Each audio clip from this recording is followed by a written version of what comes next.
ఒక 15 నిమిషాలు రావణ దర్శనం మీ అందరు దర్శనం చేసుకుందాం. వచ్చిన గంట 2 గంటలు అయ్యారండి. కూర్చోండి. మీ అందరికీ ముఖ్యంగా మీ అందరి అభిమాన నాయకుడు, మా సోదరుడు, పెద్దలు శ్రీరామన్నకు భారతీయ జనతా పార్టీ రాష్ట్ర కార్యకర్త తరఫున, నా తరఫున హృదయపూర్వక జన్మదిన శుభాకాంక్షలు. తప్పకుండా నిండు నూరేళ్ళు ఆయుర ఆరోగ్యాలతో ఇక ఐశ్వర్యం అంటే పుట్టు పైసలున్నాయి. ఇప్పుడు మా వెంకటన్న నేడే, అరే నేను అమాయకుడు నేను, నువ్వు ఏం లేవంటే అందరు ఏం లేవనుకుంటున్నారు. ఉన్నాయని ఆయన చెప్పే.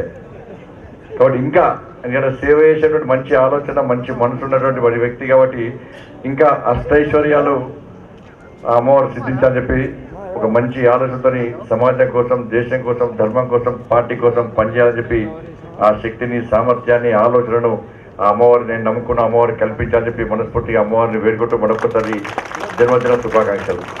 అందరికీ నమస్కారాలు. అందరికీ మరి ఉదయం నుంచి అనేక కార్యక్రమాలు చేసి మళ్ళీ ఇప్పుడు మీటింగ్ ఉండే, ఇప్పుడు రావణ కోసం మీటింగ్ కొంచెం పోస్ట్పోన్ చేస్తాం అన్నట్టు. కాబట్టి మీ అందరూ కూడా ఇంత పెద్ద ఎత్తున శ్రీరాముల యొక్క జన్మదిన వేడుకలు జరుపుకోవడం నిజంగా చాలా సంతోషం. ఏదంటే దేనైనా కూడా పొలిటికల్ లీడర్ ఏదైనా కూడా దాన్ని అవకాశంగా తీసుకొని ఏదో ఒక సేవా కార్యక్రమంతో సమాజంలోకి పోయే ప్రయత్నం చేసామంటే నిజమైన పొలిటీషియన్, నిజమైన పొలిటికల్ లీడర్.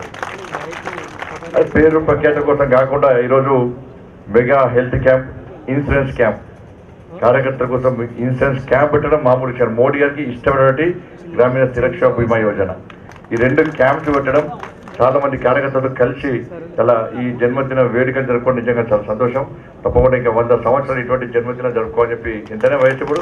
70, 25 అంటున్నాయి, 50 అన్నా, సగం అయిందే, ఇంకా సగం బాగా ఉన్నది. ఇంకా బేఫికర్, ఇంకా 50 సంవత్సరాలు బేఫికర్ అండి. ఇక కాబట్టి అందరూ కూడా చూడు, అర్థం చేసుకోవాలి అందరూ కూడా. ఎందుకంటే పైసలు ఎవరైనా రావాలంటే పైసలు చాలా మందికి ఉన్నాయి, కానీ సేవ చేసే ఆలోచన రావాలి. ఎందుకంటే ఇక టీఆర్ఎస్ గురించి తెలుసు కదా, నన్ను ఇక మైక్ దొరికితే కిసి పెడతామా మనం. కానీ ఇలా పైసలు దొరికితే బీఆర్ఎస్ వాళ్ళు చేస్తారు, సాయంత్రం కానీ పొద్దున్న సాయంత్రం రాక మంది చదివిస్తారు, కొట్టుబడి తిట్టుకుంటారు, కొట్టుకుంటారు. మళ్ళీ పైసలు ఏం చేస్తారు? ఇట్లా సేవా కార్యక్రమం చేస్తారు. ఏమన్నా ఏం చేస్తారు? బ్యాంకులో డిపాజిట్ చేసుకుంటారు. పోయి ఎన్నికలు రాగానే ఓటుకు 10,000, ఓటుకు 20,000 ఇస్తారు. ఇప్పుడు కర్ణాటక కూడా పోయి పైసలు ఇస్తారు. కేసీఆర్ సార్ కర్ణాటక పోయి పైసలు ఇస్తాడు. అంటే గన్ని పైసలు. మరి శ్రీరాముడు చిన్నప్పటి కష్టపడ్డాడట, మరి కేసీఆర్ సార్ కష్టపడ్డాడు అనే చూసిర్రా? మొన్న కేసీఆర్ కుటుంబ సభ్యుల ఫోటో వచ్చింది, 3 సార్లు సెట్ వేసుకోని చెప్పి చూసిర్రా? ఫోటో చూసిర్రా? అబ్బో మహేశ్వరుడు బాగా డేంజర్. మీరు అన్ని చూస్తారు, సినిమా కొడతారు. మీరు తక్కువ, మీరు దేలా తక్కువ కదా, తెలుసు కదా. ఇట్లా వస్తున్నట్టు ఎంఏ పార్టీ వస్తున్నట్టు ఇది పోటీ చేస్తారు కదా. మరి మీరు దమ్మైందో దుబ్బట్టాలి. ఈ దమ్ములు ఇస్తాక వాడు వస్తాడు. అవి ఎంఏ పట్టాడు అంటే విక్టర్. ఇక నేను మొన్న చెప్పిన, ఇంతకుముందు నీ మీటింగ్ అప్పుడు చెప్పినా కదా, దమ్ముంటే ఎంఏ పట్టడానికి దమ్ముంటే, పౌరుషం ఉంటే, మీ లోపల రక్తం, నిజమైన రక్తం ప్రవహిస్తే ఏం చేయాలి? మహేశ్వరంలో పోటీ చేయాలి. తెలంగాణలో నీకు ఎక్కడ పట్టుందని నువ్వు భావిస్తున్నావు అక్కడ పోటీ అయ్యి నీ సంగతి తెలుస్తాం మేము.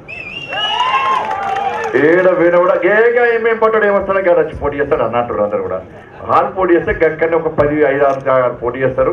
ఈసారి అక్కడ కూడా మనోళ్ళు మొత్తం ఓల్డ్ సీట్లో కూడా మనోళ్ళు ఏం చేయాలో చేయడానికి సిద్ధపడారు. భాగ్యలక్ష్మి గుడి దగ్గర ఇలా భాగ్యలక్ష్మి గుడి పవర్ఫుల్ తెలిసి అన్న. మీకు జోగి చెప్తాను, మనకు ఎంఏ పార్టీ అన్న కలిసినట మన కార్యకర్తకు కలిసి అది చార్మినార్ అంటాడు. ఇక అన్న భాగ్యలక్ష్మి ఎప్పుడు వస్తున్నావు అంటున్నాడ. మన లక్ష్యం అదే, చార్మినార్ పేరు మర్చిపోయి భాగ్యలక్ష్మి దేవాలయం, భాగ్యలక్ష్మి అమ్మవారి యొక్క పవర్ఫుల్ ప్లేస్ అని చూపడం మన లక్ష్యం. అరే ఎంఏ పార్టీ కదా రేవంత్ రెడ్డి చెప్పినామన్న. మొన్న రేవంత్ రెడ్డి గారు ఏమన్నారు? చార్మినార్ దగ్గర రమ్మన్నాడా? ఏడు రమ్మన్నాడు? భాగ్యలక్ష్మి అంతే. ఇప్పుడు షాపింగ్ పోతున్నారు మన లేడీస్ అందరూ కూడా, చాలా మంది మహిళలు పోతున్నారు షాపింగ్. వాళ్ళు పోతారు కదా, పోతే ఏడు భాగ్యలక్ష్మి కూడా చార్మినార్ షాపింగ్ పోతాం. అంతకుముందు చార్మినార్ అందరు, ఇప్పుడు భాగ్యలక్ష్మి గుడ్డకి షాపింగ్ పోతున్నాము అన్నారు.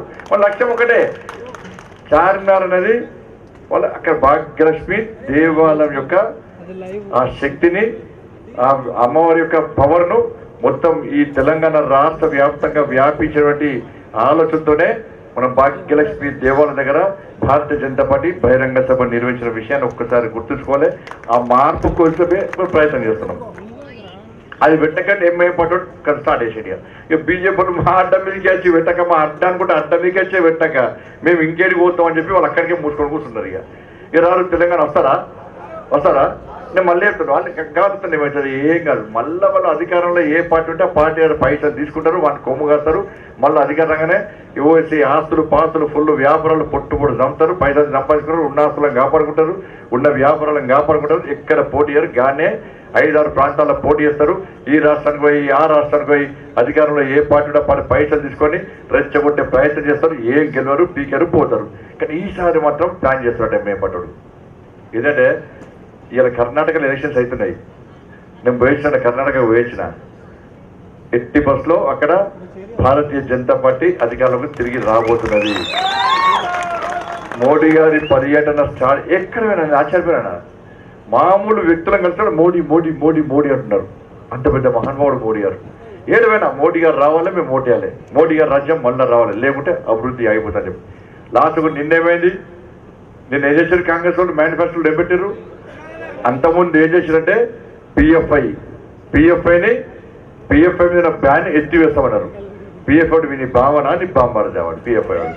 ఏ నుంచి వచ్చింటే పిఎఫ్ఐ వాడు విదేశాల నుంచి పైసలు పొట్టుకొట్టొస్తున్నాయి, విదేశాల నుంచి పైసలు వస్తున్నాయి. పాకిస్తాన్ ఇతర శత్రు దేశాల నుంచి 18 దేశాల నుంచి పైసలు వస్తున్నాయి. ఆ పైసలను ఈ దేశంలో ఖర్చు పెడుతున్నారు.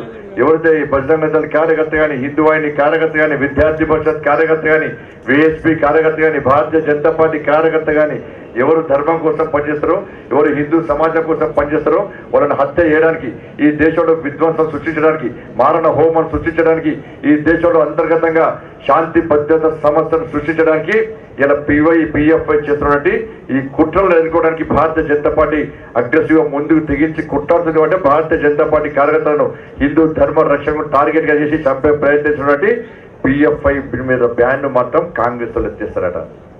కానీ ధర్మం కోసం, గోరక్షణ కోసం, ఈ హిందూ సమాజాన్ని సంఘటితం చేయడం కోసం పనిచేసే మన బజరంగ దళ్ మీద మాత్రం నిషేధం పెడతారట. ఏమైందినా ఒక్కసారి బజరంగ దళ నిషేధం విధిస్తామని చెప్పగానే కర్ణాటక సమాజం మొత్తం ఓట్ బ్యాంక్ మారింది. ఎక్కడ పోయినా బీజేపీ బజరంగ దళ్ ధర్మం హిందూ అని చెప్పి కర్ణాటక మొత్తం ఓటు బ్యాంక్ మారి 10వ తారీఖు కోసం వేడి చేస్తారు కర్ణాటక ప్రజలు. ఎట్టి బస్సులో ఈసారి మళ్ళీ భారతీయ జనతా పార్టీకి అవకాశం ఇస్తామని చెప్పి ప్రజలు ఆలోచిస్తున్నారు. అందుకే తెలంగాణ రాష్ట్రం కూడా అదే పరిస్థితి అన్న. ఇక్కడ అనేకమైనటువంటి ప్రజలు ఇబ్బంది పడుతున్నారు. మన ముఖ్యమంత్రి ఏమో ఢిల్లీ వేయడు, ఈయన మీకు ఎవరు మనకి ఎవరు ఆడికి వేయడు, ఢిల్లీ వేయడు. ఇలా శాసనసభ స్పీకర్ కానీ, శాసన మండలి చైర్మన్ కానీ వీళ్ళను అన్ని పార్టీలు కలిసి నియమిస్తారు.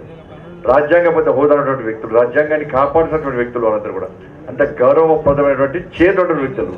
వాళ్ళు ఏ రాజకీయ పార్టీకి సపోర్ట్ చేయరు, ఓ పెద్దన్న పాత్ర పోషించాలి వాళ్ళు. ఇలా కనీసం సిగ్గు విడిచి వాళ్ళ ఇద్దరు కూడా శాసన మండలి చైర్మన్, స్పీకర్ ఇద్దరు కలిసి బీఆర్ఎస్ పార్టీ ఆఫీస్ ఓపెనింగ్ ఢిల్లీకి పోయిందంటే ఇంతకంటే సిగ్గుచేయడం ఉంటుందా అన్న? శాసన మండలి స్పీకర్ పోతారా అన్న? ఎవరైనా చైర్మన్ పోతాడా? శాసన స్పీకర్ పోతారా ఎవరైనా? ఇలా వేరు ఢిల్లీలో వేడు కేసీఆర్ సారు ఆ బీఆర్ఎస్ ఆఫీస్కి పోయి ఆడపోయి చేతులు కలిపి ఇలా కృతజ్ఞతలు చెప్పొచ్చారంటే తెలంగాణ రాష్ట్రంలో ప్రజాస్వామ్యాన్ని ఏ విధంగా కూని చేస్తారో ఒక్కసారి అర్థం చేసుకోవాలి. ఏ మధ్యలో కేసీఆర్ అవుతుంది ఏమన్నా? బీఆర్ఎస్ పెట్టేసి కర్ణాటకలో పోటీ చేస్తున్నాడు. చేసిండా కర్ణాటకలో? మొన్న చేసిండు మహారాష్ట్రలో ఒక్క సీట్ రాలే. కర్ణాటకలో నేను బీజేపీ సంగతి చూస్తా అంటే ఏం చూస్తారు పోయి కాంగ్రెస్ వాళ్ళకి పైసలు ఇచ్చాడు, పోయి పుట్టు పైసలు ఇచ్చి కాంగ్రెస్ వాళ్ళకి. టీఆర్ఎస్ వాళ్ళు కాంగ్రెస్ వాళ్ళు ఖర్చు పెట్టే ప్రతి పైస కూడా కేసీఆర్ ఇచ్చిన పైసనే. ఇది చదువుతున్నాను అనుకో కేసీఆర్ గురించి చెప్పుంటే. ఇప్పుడు శాసనసభ ఎన్నికలు జరిగేదేమో కర్ణాటకలో, అవును కదా? ఏం చేయాలి? కేసీఆర్ సార్ కర్ణాటక ప్రచారం చేయాలి. ఈ కర్ణాటక ఎన్నికలకే మహారాష్ట్రలో ప్రచారం చేస్తుండే ఆయన. ఈరోజు పార్లమెంట్ ఎన్నికలు వస్తాయి, ఇండియాలో ఎన్నికలు వస్తే పాకిస్తాన్లో ప్రచారం చేస్తాడు ఈయన, అవునా కదా? ఏముంటాడు, ఏం మాట్లాడతాడు, ఏం తెలియదు ఆయన చేతిలో ఆయన ఉంటాడా? కానీ ఆయన ఇంకో చేతిలో మందు సీసా చేతిలో ఆయన ఉంటాడు. ఆయన భవిష్యత్తు మొత్తం దాని మీద ఆధారపడ్డాయి. కాబట్టి ఆయన ఢిల్లీ పోయినా చేసే పని కదే, గల్లీలో చేసే పని కదే, ఆ ప్రగతి భవన్లో చేసే పని కదే, ఆ ఫామ్ హౌస్లో ఫామ్ హౌస్ గురించి చెప్పడం వస్తుంది అదే పనిగా. ఈ మధ్య ఓకూరి నాకు మన వట్కపోయారన్న నేను పోలీసులు పట్టుకుపోయి కర్మ స్టార్ట్ చేసిరిగా పట్టుకుపోయి ఫామ్ హౌస్ తీసుకుపోయారు. భయమైంది, వాళ్ళ భయం అంటే నాకేం భయం, చచ్చిపోవడం సిద్ధమనం. కానీ అది వెనక నేను ఆశ్చర్యపోయినా, ఊరి అబ్బాయి ఫామ్ హౌస్ తీసుకుపోతారు, నన్ను బలి చేస్తారు అనుకుంటున్నాను. అలా ఎందుకంటే కింద అన్ని నిమ్మకాయలు కనబడుతున్నాయి. అది ఒకరి అది ఓత ఇంట్లో మళ్ళీ ఇంటికి పూజలు చేసుకోరు, అన్ని శుద్ధ పూజ చేస్తారు ముఖ్యమంత్రి ఆడ. అన్ని నిమ్మకాయలు వేస్తారు, చెడ్డపడి చేస్తున్నారు అన్ని. అందుకే మొన్న చెప్పిన వాళ్ళు ఎమ్మెల్యేలకు మంత్రులకు చెప్పిన, అటు ఓకురి మీ ఇంట్లో చెప్పిపోరి, మీ అందరూ మళ్ళీ వేరే పార్టీ ఓదరని, కేసీఆర్ సంగతి చూస్తారని చెప్పి మీ అందరు పోకుండా మీ అందరినీ అది ఉంటారు పూజలు చేస్తారు కదా, చేసి అన్ని నిమ్మకాయ పూజలు పెడతారు, అన్ని ఆ పుర్రెలు పెట్టి చేస్తున్నాడు పూజ, జాగ్రత్త కూడా చెప్పిన. ఈ మధ్య వాళ్ళు పోతారట, భయపడతారట. అలా భార్య పిల్లలే నీ ఉంటారు రాజకీయాల్లో ఉంటే పీక్తాయి అని శుద్ధ పూజ చేస్తారట. ఆ ఫామ్ హౌస్కి ఓకే పోకుని అంటారట అందరు. ఇక ఈ పోడే పని చేస్తారు అంటారు. ఇక ఎవరు పోతారంటే కేసీఆర్ తనకు పైసలు ఇస్తున్నాడు, మళ్ళీ అందరు మంత్రులు ఎమ్మెల్యేలు పైసలు తీసుకున్నాడే. నేను రెండుది అందరు మంత్రులు ఎమ్మెల్యేలు పైసలు తీసుకున్నాడు, తీసుకొని మళ్ళీ అయ్యాడు. ఇస్తే ఏం చేస్తారు, ఇప్పుడు విక్టరీగా అందరి దగ్గర పైసలు తీసుకున్నాడు. బిడ్డ మీరు నేను మీకు పైసలు వాపస్ ఇస్తే మీరు ఏం చేస్తారు, మళ్ళీ బీజేపీకి పోతారు. మళ్ళీ అయితే బీజేపీకి గెలుస్తుంది గవర్నమెంట్ వస్తుంది అటు పోతారని చెప్పి ఎవరు పైసలు ఇస్తారు, మళ్ళీ చెప్తారు పైసలు. ఈ పైసలు మొత్తం ఆడ ఎన్నికలైతే ఈడ ఎన్నికలైతే బీజేపీని ఓడగటాడు, తోపుగాడు, తీర్మానికి అనడా మొత్తం పైసలు అన్ని పెడతారట. బిడ్డని సంగతి తెలుస్తుంది. మన ఛార్జ్ షీట్ మళ్ళీ వేసింది అది నేను వేసింది కదా, చేస్తారు మళ్ళీ వేస్తారు. బిడ్డ నిన్ను ఇష్టపెట్టి ప్రసక్తి లేదు. ఈడి తన పని తాను. అందుకే మరి రవాణా చెప్పినాను, అన్ని చెప్తున్నావు జాగ్రత్త కూడా చెప్పి. రవాణా ట్యాక్సులు కట్టాలట అని మనం దోసుకున్న పైసలు కాదు. కానీ కేసీఆర్ ఏంటంటే కేసీఆర్ ఉద్యమ సమయంలో ఏంటంటే కేసీఆర్ బతికేది చెప్పరాదు, కేసీఆర్ కుటుంబం బతికేది చెప్పరాదు, తిండికి లేదు నాకు బిచ్చ బతుకోయినది. అరే కార్లో పోతుంటే ఫైనాన్స్ వాళ్ళు కారు గుంజుకపోయారు, బయట గెలవాడు పైన వేసి. రథంలో పోతుంటే పైసలు కడతారు బిడ్డను రథం గుంజుకపోయాడు. ఆయన వేసేది పాస్పోర్ట్ బ్రోకర్ బంద్ వేసి. నేను చెప్పింది కాదే, నేను మళ్ళీ చెప్తున్నా. ఎంఎస్ఆర్ ఉంటాడు, ఎంఎస్ఆర్ అవతలాడు కుండవతలు ఉంటాడు, మొత్తం చెప్తాడు. ఆ కొదురుపాకలో మీటింగ్ అది. కొదురుపాక ఎక్కడ ఏం తెలుసా, నేను వేసిన కొదురుపాక కేసీఆర్ సార్ అత్తగారు ఆడ అందరూ అడుగుతాను. పిల్లనిచ్చిన పాపానికి మా ఉసురు కోసుకుంటారు అంటారు వాళ్ళందరూ కూడా. ఆ కొదురుపాకలో మీటింగ్ అయింది, కేసీఆర్ ఎంఎస్ఆర్ వేడు. ఆ మీటింగ్లోనే చెప్పిండు ఆయన, అరే ఈ కేసీఆర్ వాళ్ళ తెలంగాణ ఉద్యమం చేస్తాడు. కేసీఆర్ అంటే ఆయనే నాన్నడట. ఆ పక్క నుంచి చూడు సార్ ఆయనే సార్ అన్నట. అరే కేసీఆర్కి ఈయన ఉద్యమం చేస్తాడే, ఈయన పాస్పోర్ట్లో బ్రోకర్ ఈయన దొంగ పాస్పోర్ట్ ఇస్తే ఆయన తీసుకపోయి పోలీసులు కొడుతుంటే ఆయన భార్య వచ్చి నన్ను వచ్చి అడిగింది, అది ఇష్టపెట్టి మావాడు పొట్టు కొడుతున్నట్ట, పోలీసులు జైలు పంపుతున్నట్ట. ఇష్టపెట్టి అంటే నేనే పోలీసులు పోతే ఇష్టపెట్టి ఇచ్చిన అని చెప్పి ఆయన ఉద్యమం చేస్తాను అని ఎంఎస్ఆర్ అన్నాడు. గటువంటి ఆయన తెలంగాణ అంతమంది బతికేంది, ఇవాళ బతికేంది వేల కోట్ల రూపాయలన్న పొట్టు దోసుకుంటారు పైసలు. ఇన్ని వేల కోట్ల రూపాయలు ఎంత వచ్చినాయి? వీళ్ళని తిరుగుతున్నావు, వాళ్ళని తిరుగుతున్నావు, వీళ్ళ పైసలు ఎక్కడి, వాళ్ళ అసలు నీ పైసలు ఎక్కడి పరిచయం గీడ. ఇవాళ తిరిగిన బాధ అనిపించిందన్న. మనం అందరం మీ అందరు సిటీలో ఉన్నారు కావచ్చు, ఇలా గ్రామాలలో ఊర్లు మొత్తం పంట పొలాలన్నీ నష్టమైపోయినాయి. పిడికలు వడ్డు దొరుకుతలేవన్న, పిడికలు వడ్డు దొరుకుతాయి, ఏడుస్తున్నారు. కౌలు రైతుల పరిస్థితి అయితే అటు కౌలుకి పైసలు కట్టాలి, ఇటు పెట్టుబడి కట్టాలి. మళ్ళీ ఈసారి ఎకరానికి పురుగు వచ్చిందని దోమ వచ్చిందని 30,000 రూపాయలు ఎక్స్ట్రా ఎకరానికి పెట్టుబడి పెట్టియాలి. 8 ఎకరాలు 5 ఎకరాలు 10 ఎకరాలు కౌలు తీసుకున్న పరిస్థితి ఇంకా ఘోరపడ పరిస్థితి. ఇలా కనీసం వాళ్ళకు ₹1 అక్కడ కర్మేరు వేయండి పోయి నేను నోరు తెస్తే అవద్దాలని. ఇక్కడికి పంజాబ్ పోయి చెక్కులు చెల్లలేదు, ముఖ్యమంత్రి చెక్కులు చెల్లలే అనే ఇచ్చారు. బయట అవుతుందే, నేను జోగి చెప్తాను, బయట పోతే నవ్వుతున్నారు. ముఖ్యమంత్రి చెక్కులు ఇస్తే చెక్కులు చెల్లే ఆయన ఈయన అన్నాడు. మళ్ళీ ఈయన అనకుండా మంచుకుంటాడు. 60 అన్నాడు. నేను స్టేట్మెంట్ ఇచ్చినప్పుడు ఏమైనా చెక్కులు చెల్లయా అన్న. ఈయన స్టేట్మెంట్ ఇచ్చిన ఏమిచ్చింది తెలుసా, వాడు ఊకే ఉడతామంటాడు. ఒక ముఖ్యమంత్రి చేతి నుంచి చెక్కిస్తో చెల్లరా అన్నాడు. చెల్లలే పీకింది, అది పోయింది. మనోడు మొత్తం సూచన పెట్టేది, ఇక మొత్తం పెట్టారు.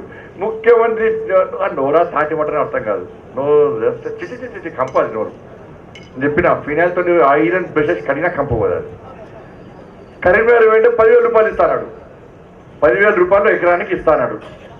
ఇక రేపే చిట్కరేస్తారు, రేపే మీ అకౌంట్లో చూసుకోరంటే అకౌంట్లో చూస్తాను రాలి, ఒక్క పైస రాలే. అంత మోసకారి మాటలు. ఇక రైతులు చచ్చిపోతున్నారు, ఇబ్బంది పడుతున్నారు, ఇక్కడ అన్యాయానికి గురయ్యారు.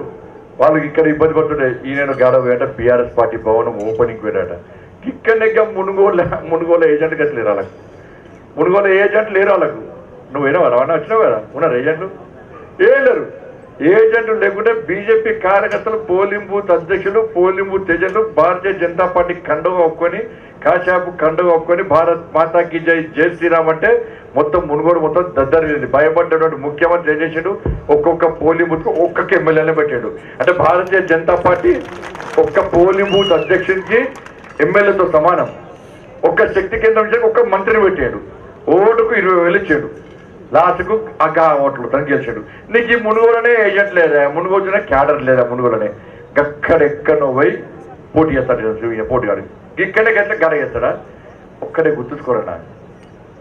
ఇలా టీఆర్ఎస్ పార్టీ రాష్ట్ర ముఖ్యమంత్రి మళ్ళీ టీఆర్ఎస్ పార్టీ అధికారంలోకి వస్తుంది అని చెప్పి ఆయనకు నమ్మకం ఉంటే బీఆర్ఎస్ పెట్టడం కానే కాదు.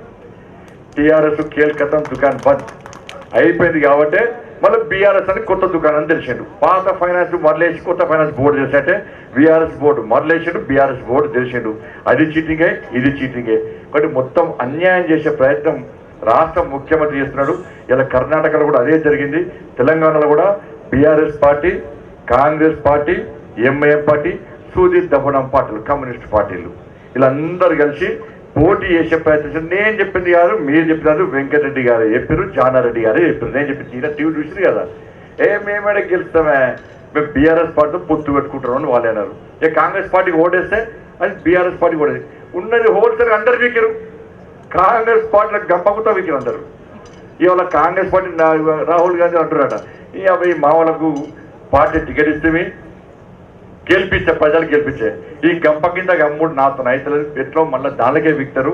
ఆ పికెటోళ్ళు ఏం చేయాలి, ఆ పికెటోళ్ళు ఏం చేయాలి? ఇక ఊకెందుకు ఆ పార్టీతోనే సపోర్ట్ చేసుకుంటే ఇంట్లోనే పాత ఉంటారని చెప్పి ఆ రాహుల్ గాంధీ వాళ్ళందరూ వాళ్ళు బాధపడుతున్నారు. కాబట్టి ఇక్కడ కాంగ్రెస్ పార్టీ కూడా ఎంఐఎం పార్టీ మద్దతు కోసం ప్రయత్నం చేస్తున్నారు. బీఆర్ఎస్ పార్టీలు కూడా ఎంఐఎం పార్టీ సపోర్ట్తోనే ఈ తెలంగాణ రాష్ట్రంలో అధికారంలోకి రావాలనుకుంటున్నారు. దీనికి కారణం ఏంటంటే ఈ తెలంగాణలో హిందువులందరూ ఓట్ బ్యాంక్గా మారుతున్నారు. హిందూ సమాజం సంఘటితమైందన్నటువంటి ఆలోచనతోనే ఇవాళ అన్ని పార్టీలు ఒకటే భారతీయ జనతా పార్టీని ఎదుర్కొనే ప్రయత్నం చేస్తున్నారు. కాబట్టి ఇలా అందరం కూడా సమాయత్తం కావాల్సిన అవసరం ఉంది. ఇటువంటి కార్యక్రమం సందర్భంగా ఒక దీక్ష తీసుకోవాలి. మనందరూ కూడా ఎట్టి పరిస్థితుల్లో ఈ తెలంగాణ రాష్ట్రంలో రామరాజ్యం రావాలి. ఈ రాక్షస రాజ్యం, ఈ అహంకారపూర్తమైనటువంటి నియంత రాజ్యం, ఈ గడీల రాజ్యం, ఈ కుటుంబ రాజ్యాన్ని ఈ తెలంగాణ పొల్లి మీద తరిమి కొట్టాలి. ఈ తెలంగాణ రాష్ట్రంలో రామరాజ్య స్థాపన జరగాలి. మోడీ రాజ్యం రావాలి. ఈ తెలంగాణ రాష్ట్రంలో పేదోళ్ళ రాజ్యం రావాలి. పేదోళ్ళ బతుకులు బాగుపడాలి. అట్లాంటి మంచి ఉద్దేశంతోనే ఇలా నరేంద్ర మోడీ గారి నాయకత్వంలో ఈ దేశంలో జేపీ నడ్డా గారి నాయకత్వంలో అమిత్ షా గారి యొక్క మార్గదర్శకత్వంలో మనం కష్టపడి పనిచేస్తున్నాం. కాబట్టి ప్రజలందరూ మార్పు కోరుకుంటున్నారు. కాబట్టి ప్రజలందరూ భారతీయ జనతా పార్టీకి అధికారం ఇవ్వాలని కోరుకుంటారు. కాబట్టి అవకాశం ఇవ్వాలని కోరుకుంటారు. కాబట్టి మా కోసం కష్టపడి పనిచేస్తున్న పార్టీ భారతీయ జనతా పార్టీ. ఉద్యోగులకు ఇబ్బంది వచ్చింది, 317 జీవోకు వ్యతిరేకంగా కొట్లాడి జైలుకి పోయిన పార్టీ భారతీయ జనతా పార్టీ. ఉద్యోగులకు జీతాలు ఇస్తలేరు ఫస్ట్ అని చెప్పి కొట్లాడి కేసులు ముఖ్యమైనటువంటి పార్టీ భారతీయ జనతా పార్టీ. రైతులకు రుణమాఫీ చేస్తలేరు, రైతులను ఆదుకుంటారని చెప్పి రైతుల కోసం కొట్లాడి జైలుకి పోయిన పార్టీ భారతీయ జనతా పార్టీ. యువకులకు ఉద్యోగాలు ఇస్తలేరు, టీఎస్పీఎస్ విషయంలో అన్యాయం చేశారు, పేపర్ లీక్ చేశారు, 30 లక్షల మంది యువత భవిష్యత్తును నాశనం చేశారని చెప్పి యువత కోసం కొట్లాడి జైలుకి పోయిన పార్టీ భారతీయ జనతా పార్టీ. మహిళల కోసం కొట్లాడి జైలుకి పోయిన పార్టీ భారతీయ జనతా పార్టీ. ఇట్లా అందరి కోసం కొట్లాడి భారతీయ జనతా పార్టీ కార్యకర్తలు జైలుకు పోతున్నారు, లాఠీ దెబ్బతింటారు. అంటే మా కోసం వచ్చిన పార్టీ భారతీయ జనతా పార్టీ, మా భవిష్యత్తు గురించి ఆలోచించే పార్టీ భారతీయ జనతా పార్టీ అని చెప్పి ప్రజలు భావిస్తున్నారు. కాబట్టి మనం ఎట్టి బస్సులో ప్రజలందరి ఆశీర్వాదంతో కార్యకర్తల కష్టాతీతంగా ఈ తెలంగాణ రాష్ట్రంలో ఇంకా 5 నెలల్లో ఎన్నికలు వస్తున్నాయి. 5 నెలల వరకు మీరు పూర్తి సమయం మీరు అన్నయ్యాల. శ్రీరామన్న బర్త్డే ఒక్కసారి మాట్లాడుకోవాలి. ఎస్, ఇలా శ్రీరామన్నకు గిఫ్ట్ ఏమి ఇస్తామంటే ఈ 5 నెలలు మేము పూర్తి సమయం ఇస్తాం. ఒక్క మహేశ్వరంకే పరిమితం కాదు, ఈ తెలంగాణ రాష్ట్రంలో ఎక్కడ పార్టీ బాధ్యత పైపినా కూడా, ఎక్కడ పార్టీ పని పైపినా కూడా కష్టపడి ఈ తెలంగాణ రాష్ట్రంలో రామరాజ్యం వచ్చే కష్టపడి పనిచేస్తున్నటువంటి ఆలోచనతో ముందుకు పోవాల్సిన అవసరం ఉంది. లేకుంటే బతకలేమని నేను ఏదో రెచ్చగొట్టలేని ఇలా కాంగ్రెస్ పార్టీ అక్కడ బహిరంగంలో నిషేధం విధించింది. ఇక్కడ వినాయక చవితి వస్తే మీరు ఉత్సవాలు చేసుకుంటారానా? అయ్యప్ప ఉత్సవాలు చేసుకుంటారానా? డీజే బంద్ చేయాలంటారు, వాడు మైక్ బంద్ చేయాలి అంటారు, వాడు పర్మిషన్ తీసుకున్నారంటారు. పోలీస్ పర్మిషన్ తీసుకోవాలి, మున్సిపల్ పర్మిషన్ తీసుకోవాలి, కార్పొరేషన్ పర్మిషన్ తీసుకోవాలి, ఫైర్ స్టేషన్ పర్మిషన్ తీసుకోవాలి, రెవెన్యూ పర్మిషన్ తీసుకోవాలి. కరెంట్ పర్మిషన్ తీసుకోవాలి. విగ్రహం ఆయన నువ్వు నిర్ణయించేది విగ్రహం ఆయన నా దేవుడు నా ఇష్టం నువ్వు నీ పర్మిషన్ తీసుకుంటావే అలా భయపడకరన్నా. ఈ 5 నెలలు ఈ బీఆర్ఎస్ పార్టీ రాష్ట్ర ముఖ్యమంత్రి ప్రతి హిందూ ధర్మ రక్షకుని ఇబ్బంది పెట్టే ప్రయత్నం చేస్తున్నారన్న. బెంగాల్ తరహా పాలన కొనసాగించని చెప్పి రాష్ట్ర ముఖ్యమంత్రి ప్రయత్నిస్తున్నారన్న. జైలు కూడా సిద్ధం కావాలి. భయపడతారా? లాఠీ దెబ్బలు కూడా భయపడతాను. అందుకే చివరిగా చెప్తున్నాను, కరీంనగర్లో ఈ నెల 14వ తారీఖు నాడు హనుమాన్ జయంతి సందర్భంగా ప్రతి సంవత్సరం హనుమాన్ జయంతి నేను నిర్వహిస్తాను. ఆ హనుమంతుడి దయతోనే అమ్మవారి కృపతోనే ఈరోజు ఆ కరీంనగర్ ప్రజల ఆశీర్వాదంతోనే నా కార్యకర్తల యొక్క కష్టపడ్డ తీరువలనే ఇలా వాళ్ళ ఆశీర్వాదంతో ఎంపీ అయినా నేను. ఎంపీ అయి మోడీ గారి, నడ్డా గారి, అమిత్ షా గారి, సంతోష్ యొక్క ఆశీర్వాదంతో ఈరోజు రాష్ట్ర అధ్యక్షుడైనా. ఈ తెలంగాణ రాష్ట్రంలో రామరాజ్యం. నేను ఇక్కడ భయపడను, ధర్మం కోసం పనిచేస్తాను. వాళ్ళు వీళ్ళు వచ్చి బండి సంజయ్ హిందుత్వం మాట్లాడుతుంటే పక్కా మాట్లాడతాను. నాకు ధర్మం ముఖ్యం, నాకు రాజకీయాలు ముఖ్యం కాదు. రాజకీయాల గురించి ఎక్కువ ఆలోచించలేను. ఇలా రాజకీయాల కోసం ధర్మాన్ని ఉపయోగించాను ఎప్పుడు కూడా. భారతీయ జనతా పార్టీ రాజకీయాల కోసం ధర్మాన్ని, హిందూ ధర్మాన్ని వాడుకోదన్నా, కానీ హిందూ ధర్మం కోసం పక్కా రాజకీయాలు చేస్తాం. హిందూ ధర్మాన్ని రక్షించాలంటే ఎందుకు భరిస్తామన్నా దేవుడిని కూర్చోబడితే 15 నిమిషాల సమయం ఇస్తే మీ అందరినీ నాకు ఎంతమంది బాధపడరన్నా, ఎంతమంది ఎంతమంది రోడ్డుకి ఆందోళన వేసిరన్నా. మనం ఇంట్లో కూర్చొని వాడెవడు 10 నిమిషాల సమయం ఇస్తే చంపుతాడు తప్పు అని ఇంట్లో కూర్చొని హిందూ కాదన్న, హిందువే కాదన్న. వాళ్ళు అంత డూబే, అంత డూబే. వాళ్ళు పౌరుషం లేనంటే వాళ్ళు కూడా హిందూ రక్తం ప్రవహిస్తున్నట్టు కాదు వాళ్ళందరిలో పట. ఇప్పుడు 5 నెలల తర్వాత ఎన్నికలు వస్తున్నాయి. ఎవడైతే 15 నిమిషాల సమయం ఇస్తే హిందువులను నరికి చంపుతున్నాడు ఆ పార్టీ కానీ, ఎంఐఎం పార్టీ కానీ, వానికి మద్దతు ఇచ్చే బీఆర్ఎస్ పార్టీ కానీ, వాటితో కొమ్ము గాయడానికి, అధికారం పంచుకోవడానికి, వాని ఓట్లు పొందడానికి ప్రయత్నించే కాంగ్రెస్ పార్టీ కానీ గుణపాఠం చెప్పాలని చెప్పి ఆలోచన ఉన్నవాడే నిజమైన హిందూ అన్న విషయాన్ని ఒక్కసారి గుర్తించాలి. అరే గోమాతను వధిస్తుంటే బాధపడుతున్నా తప్ప ఉద్యమం చేస్తలేమన్నా. దేవుళ్ళని కించపరిచిన అక్కడెక్కడో ఈ దేవుళ్ళని కించపరిచి సరస్వతి అమ్మని కించపరిచిందన్న, అయ్యప్పని కించపరిచిందన్న. వాడు మొన్న మాట్లాడుతాడు బండి సంజయ్ దాడి చేయించిన లేకుండా దాడి సకలించుకున్నా. నా అయ్యప్పని కించపరుస్తుంది బాధపడి భయపడతామన్నా. ఎందుకు భరించాలన్నా? 5 నెలలు టైం ఉందన్న. దయచేసి ఆలోచించండి. ఇది ఆయన మాట్లాడనే తప్పడు కూడా అబ్బా మస్తు మాట్లాడినరా. ఇది కాదని నాకు కావాల్సింది. ఇది కావాలన్నా భారతీయ జనతా పార్టీ కావాల్సింది.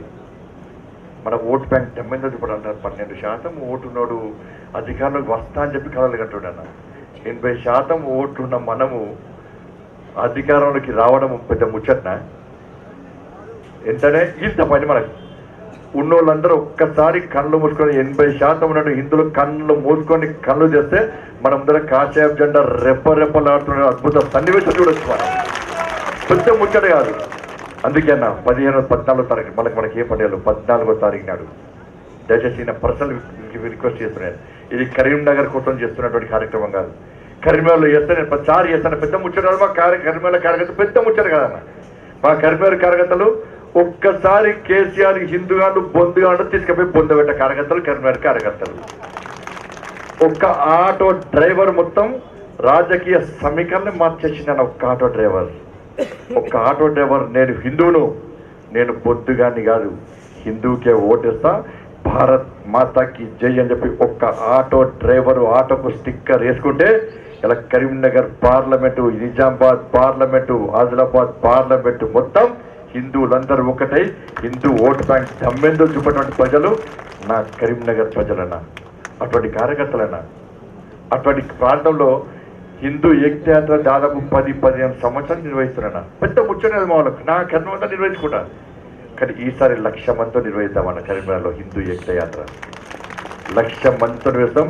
ఈ తెలంగాణ రాష్ట్రంలో హిందూ శక్తి దమ్మెందో, హిందూ సంఘటన శక్తి ఏందో, హిందూ సమాజం యొక్క సంఘటన శక్తి ఏందో ఈసారి ఈ నెల 14వ తారీఖు నాడు సాయంత్రం 4 గంటలకు కరీంనగర్లో జరిగే మల్లేస్తున్నాను. ఇది కరీంనగర్ కోసం, నా కోసం కాదన్న. ఫస్ట్ కరీంనగర్లో నిర్వహించాలనుకున్నాం. కానీ ఈ తెలంగాణ రాష్ట్రంలో రాజకీయ సమీకరణ వాళ్ళు ఎవరైతే పచ్చ జెండా కోసం పనిచేస్తాడో, పచ్చ జెండా కావాలనే పనిచేస్తాడో, పచ్చ జెండా ద్వారా ఎంఐఎం పార్టీ జెండా ద్వారా అధికారం రావాలని కోరుకుంటాడో వాళ్ళకు గుణపాఠం చెప్పాలంటే ఇలా కరీంనగర్ గడ్డ మీద కాషాయపు జెండాతో జై శ్రీరామ్, భారత్ మాతాకి జై, జై బజరంగబలి అని చెప్పి ఇలా గర్జిస్తూ గాండ్రిస్తూ నిర్వహించే హిందూ ఏకతా యాత్రకు ఈ తెలంగాణ రాష్ట్ర వ్యాప్తంగా యువత తప్పకుండా స్వచ్ఛందంగా తరలిరండి. అక్కడ లక్షలాది మందితో నిర్వహించండి. హిందూ ఏకతా యాత్ర ద్వారా హిందూ సంఘటిత శక్తిని మనం తెలంగాణ రాష్ట్రంలో ప్రదర్శించే ప్రయత్నం చేద్దాం. అందరు రావాలన్నా సోషల్ మీడియాలో పెట్టండి అందరూ.